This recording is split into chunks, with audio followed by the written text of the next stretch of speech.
बिहानै चिया र मिठो सेल खाएर मेरो आजको दिनको सुरुवात हुन्छ। यतिन्जेल नानीको स्कुल जाने टाइम पनि भइसकेको छ। सुगारिकाको भने आज क्विज कम्पिटिसनको लागि सिलेक्सन थियो। मैले उनलाई बेस्ट अफ लक भने।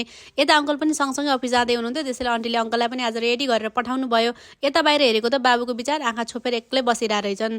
अङ्कल नानीहरू सबैजना गएपछि हामीले पनि खानासाना खाएर आजको कामतिर लाग्यौँ। आजको काम थियो प्लान्टहरू मिलाउने। यति धेरै दिन भइसकेको थियो, प्लान्टहरू यत्तिकै थियो कि अनि आज सबैलाई माटो चेन्ज गरेर भरेर टक्क मिलाउने भन्ने थियो, तर एउटा गमला त ट्याक्कै लाएर फुटिहाल्यो। अनि म गएँ माथि बाबुलाई स्याउ खुवाउनु। अब यो कस्तो खालको स्याउ हो भन्नुलाई, यसलाई चाहिँ मैले बोइल गरेर मिक्सरमा पिनेको हो। अनि बाबु यहाँ खाना देखेपछि चाहिँ मक्ख परिरहेको थियो। अब सेलाउँदासम्म मैले यिनलाई भुलाउँदै थिएँ, तातो थियो। अनि यति गाह्रो हुन्छ यिनलाई खुवाउनु, यति गाह्रो हुन्छ नि। यिनलाई खुवाउँदा त म जोकर, डान्सर, म्युजिसियन के हो, एक्टर सबै पनि बनिहाल्छु कि। बल्ल बल्ल खाएँ, तर यति चाहिँ खानै सकेनन्।